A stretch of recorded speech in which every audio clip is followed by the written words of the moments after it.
We will go ahead and move forward with business from the City Council, beginning with Councilmember Boomgarden. Thank you, Mr. Mayor. Welcome. Last couple of weeks have been busy covering meetings for my colleagues.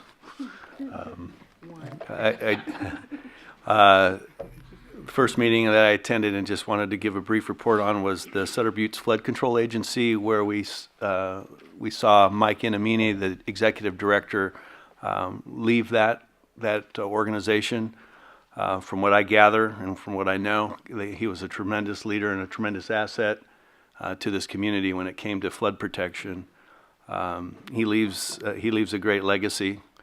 One thing that I found that I would like to pass on is he's going up to work on Oroville Dam. That gives me a great sense of comfort that he's going back to the DWR. Mike Bissett is the person who's the interim director for the Sutter Buttes Flood Control Agency. Seems like a very capable and knowledgeable professional person. The Sabufka will be trying to select a new executive director, and I'm sure that we'll find somebody who will hopefully step into Mike's shoes. I think Mike Bissett certainly a qualified candidate. He's a current city employee, and I look forward to that process playing out. During that meeting, we covered a lot of issues. Sat with Councilman Cardoza.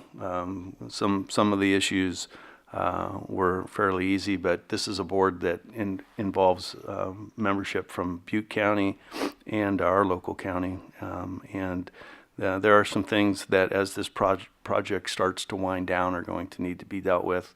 But I look forward to continuing on that. I also attended a SACOG meeting for Mayor Harris. It's the Innovation and Policy. Actually, it's called the Policy and Innovation Committee, where we learned that there's going to be some traffic funds made available for this year in the amount of about $60 million that the city could potentially apply for portions of that. But there's even more rosy news in that in the next year they're forecasting a possibility of $120 million available. And spoke with our staff, and I'm encouraged they've got some projects that they're ready to already put in the pipeline. And kudos to you guys for having those ready, because they made it very clear that projects that were quote-unquote shovel-ready would be available to be funded. And James Corliss, I've said it already tonight, very, very capable executive director, and staff very helpful. This morning, I attended a countywide oversight committee meeting. Our director of finance also attended that meeting, along with Darren Gale. Interesting, this is the group that, and you guys correct me if I get this wrong a little bit, please, but this is the group that's the successor agency for the redevelopment agency. Councilman Shaw is the regular member. Discussed a lot of issues, not necessarily issues, but historical references to what's going on with the redevelopment agency.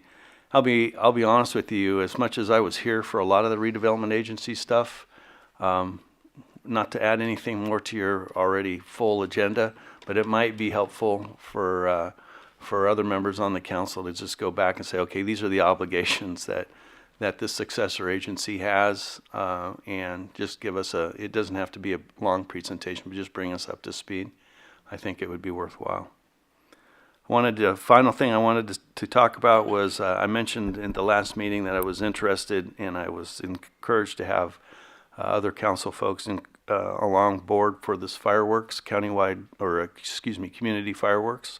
I've come to find out that Mike Leahy from Yuba County was instrumental, or was a big player in this last time they tried to get this thing going. So my work over the next week or so is to try to connect with him. I don't want to redo anything that may already have been done, but I'll be able to report back to the council any movement. And again, I appreciate the help from my fellow council members. I do want to clarify one thing, and that is I'm not looking for Yuba City to be the sponsor of this. I'm looking for Yuba City to be a participant in a community effort. Because I believe this will benefit the community, not just our city. Thanks. Well said, thank you. Councilmember Espandola. Can you believe that we're 12 weeks as a new council? It's been a few busy weeks. Lots of new changes and some business as usual as we have discussed today. But there's one first thing that I would like to begin is I'd like to request to continue the discussion on the item regarding the Planning and the Economic Development Commissioner's Ordinance and Practices. I would like to have my recommendation presented at the next council meeting on March 5th. Mayor, if I can have that placed on the agenda, I would really appreciate that. Yes, do we know what that's going to consist of? It's the previous meeting that we had. I was going to formulate my thoughts on how these commissioners or the ordinances could look like, and we've had a time lapse between the staffing and myself, so we can meet if we can move it towards March 5th. I was hoping to do it by today. It didn't work out. So on March 5th, you're going to present the information Along you with, found yeah, out? city staff, yes. Okay, very good. Okay.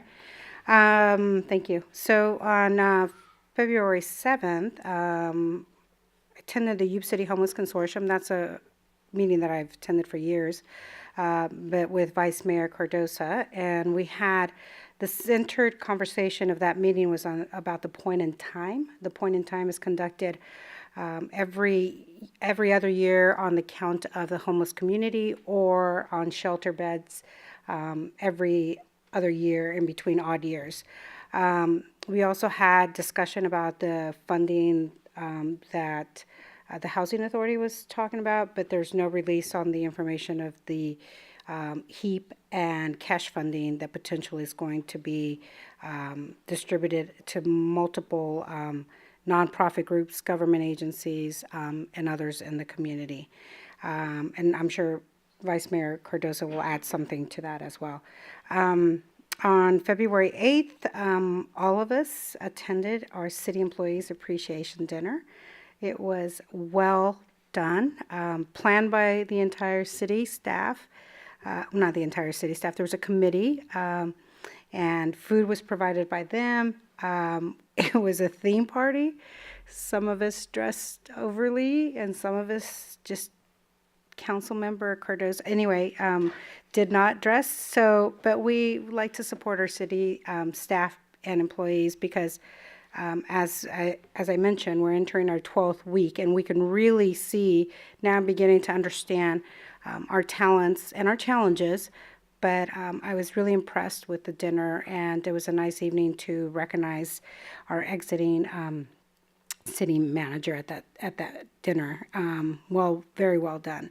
On February 14, had a chance to spend Valentine's with Vice Mayor Cardosa. He and I attended our Yuba City School District Liaison District meeting, first one. This meeting happens quarterly.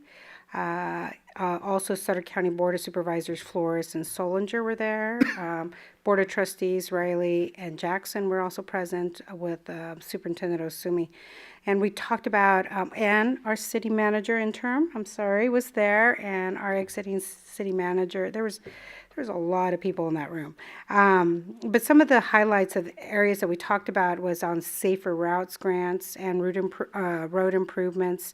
And one of the bigger topics was discussed about a property behind Berry School, and that particular property being used for a trucking type business. And some pictures were shared of how some concerns about this, and I don't know if Vice Mayor can add to that because he knows a little bit more about that particular issue than as I learned about it that same day. And then today, I attended Congressman Garamendi had his open house or open office day at our senior center. It was a full room. There was quite a bit of community there asking questions, giving updates. I also attended with him to the Ampla Health Center, did a tour there. Very impressed with the telehealth systems in our community. The telehealth systems are the new modern way of utilizing health services in very rural community areas. And the system that they're using at that site is also located at 7 other locations, which it's on a regional basis, but this same system is used internationally all over the world. So it's quite, I mean, it was really interesting to watch the process. That's all I have to report. Thank you. Thank you. Councilmember Shaw. Thank you, Mr. Mayor. I've been working. Thank you, Councilmember Boomgarden. Thank you, Councilmember Cardoza. They covered 2 of my meetings. My other one was canceled because of no activity. That was the Gills Heiser District. We have Yuba City Transit, not Yuba City, Regional Transit Authority coming up Thursday night for a public hearing at 7, correct? It's open to the general public. Also attended the employees appreciation. Ms. Langley expressed my gratitude to our entire staff. A well-done event. It was a fun night, and it was great seeing the council dressed up to where you couldn't recognize us. It was, other than Councilmember Cardoza, we always recognize him. So more to report, and I will be back into the social stuff once I come out of my busy season of tax filing season. I will continue to make sure all of my meetings are covered. Again, thank you to you 2 gentlemen for covering those. I do have a couple of items, Mr. Mayor, if you might entertain. Brought this one first up, and it's because it has been the season for all the different events and to attend, and we're also going into budget talks. So, Ms. Langley, do we have a process for requesting sponsorships for events that's a formal process, or what happens? We do not have a formal process. Historically, the city has supported certain events within the community, such as the summer stroll, chamber events. But I know there are a lot of other agencies that do have more formalized processes. And so if it's council's direction, staff can research what other agencies have in terms of a formal policy and bring that forward to council. Okay, that would be my wish, Mr. Mayor, if we could explore that, because right now it doesn't appear that it's the best utilization to, how we pick organizations and how we do different things. We all want to be involved in things, but we need to make sure that we're respecting all the organizations in town and making sure that we're being prudent with our funds. So I would like some kind of formal policy if we could have that discussion on that item. I think that's a good idea. If we could go ahead and prepare a report around that topic and present options, perhaps based upon other jurisdictions and whatnot. Especially if we have literally nothing, it's case by case basis at this point. I understand. Correct. We can do that. I would appreciate that. Thank you very much. Okay. And then the other one that these are just conversations that came up. Proclamations are worthy, they're special, and what is our formal process for requesting a proclamation? So again, historically, council members have come to staff and requested to place proclamations on the council agenda. So there's not a formal policy or criteria to determine what qualifies for a proclamation. Okay. It's just my opinion that these types of things, we've talked about media exposure, we've talked about council events at prior meetings, but this is another one that we need to formalize some kind of procedure. And Mr. Mayor, I'd like for us to entertain that, because if there's something coming in a proclamation, it should come from the council. And, hey, Tom, I think you deserve one, so let's give Tom one, but I think it needs to come from the council as a whole.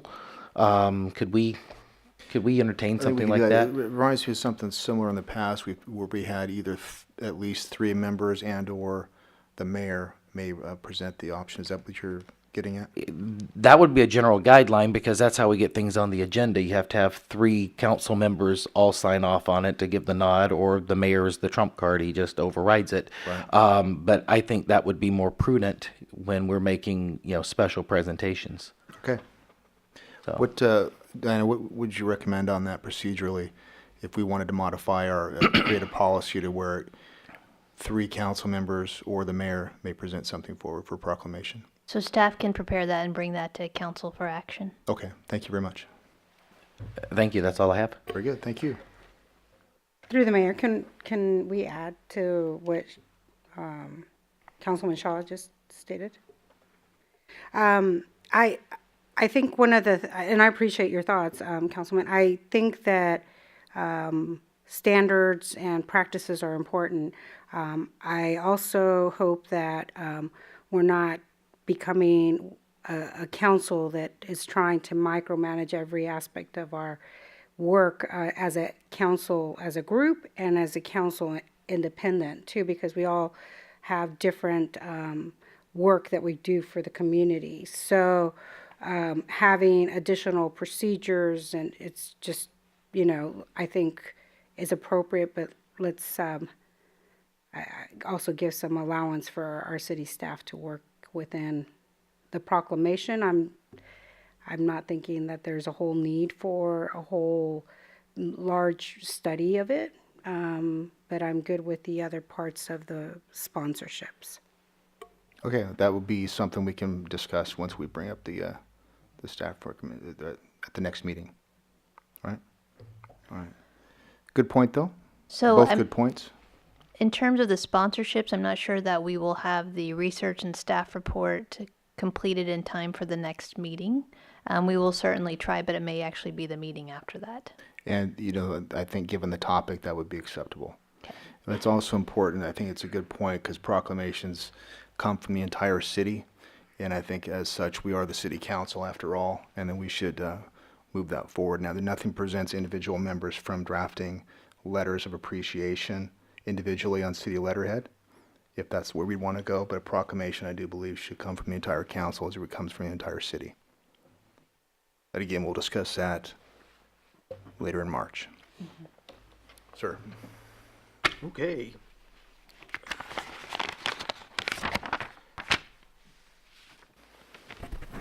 Okay, just had a few meetings, which have already been mentioned. I'll just go through them quickly. The Sutter Beach Flood Control Agency, School Liaison, Homeless Consortium, and last week I attended my first Sutter County Museum Board meeting. We had potluck, talked about a lot of good things for the future of the museum, and there's going to be a lot of great things happening in our museum here in the very near future. For city and community events, like I said, attended the awards dinner with the rest of the council. I went to the Board of Supervisors meeting and representing the council and presented a gift from the city to Scott Mitnick. He was leaving Sutter County. We gave him a small gift from city council. We attended we attended a presentation for our new training center in EOC by Chief Daly and Senator Nielsen. 2 receptions. One was for Mike, and then the other was also for Steve. The mayor and I attended the home dedication by Faith Build and Habitat Humanity. They gave away, or didn't give away, they gave 4 homes to 4 families that they had to do 500 hours in order to have these homes. And then, so it's helped get these folks off the street and moving forward. I attended the spaghetti dinner for the Sutter County K-9 and Sheriff's Posse with the mayor also. Pasta for a Purpose was campfire dinner. It was sponsored by Recology and lots of several sponsors. There's Stevens' Farmhouse. There's so many people that I didn't keep track. I should have wrote them down. I apologize. The fundraiser was whatever you wanted to pay. You walked in the door and they just had a bucket. You put your money in the bucket. And they raised over $25,000, which they're going to pass out to the folks here in the community to help them get back to paradise. Also, Virgil Atkinson, he hosts a weekly dinner. Matter of fact, it's every Tuesday night. I told him I couldn't make it this week. To welcome the folks from Paradise that are living in our community. We have 40 trailers. The folks are living there. Anyway, he has a get-together, has a band, serves them dinner, and then other folks come around and to get to know our community. It was a great event. It's Virgil's, he's the host, and several nonprofits all contribute the food and fun on that. Councilman Espindola and myself, we attended the Red Hot Gala. It was sponsored by Adventist Health and Ride Out Hospital. And this was recognizing February for National Heart Awareness Month. And then Councilman Espindola and staff members, our interim city manager, Brad, our Parks and Recreation Director, his son, and Judy also. We went bowling, the annual Bowl for Diabetes Saturday. Had a great time. I bowled a whopping 77. Woohoo! How many better bowls? Oh, many, many. That with the bumpers, that was 77. Yeah, there you go. But anyway, we had a great time. It was a good cause. They had a great turnout, which was a good fundraiser for that also. And other than that, that's it for me. Thank you. Thank you very much. The bulk, or all of my last 2 weeks primarily has been spent over in Japan representing our city as part of the sister city delegation. I plan on having a presentation, a small presentation, probably, hopefully at our first meeting in March, if not the second. But it was let's just say, it was a wonderful experience. They're very gracious people, and I even would say it was life-changing. It was wonderful. I will save the bulk of the comments for when we have the presentation. I'm hoping to have a few of the participants here with me as well when we do so. And thank you to Mr. Boomgarden for filling in for me in my absence. I really appreciate it. It sounds like you got a lot out of it as well. I did. Yeah, that's good. All right. Anybody else have anything? That being said, we will. Here he goes. Yes, sir. Thank you, Mr. Mayor. I'm assuming we're going into closed session on the last three items? We are. We're Thank- adjourning into closed session. Thank you. All right. Thank you.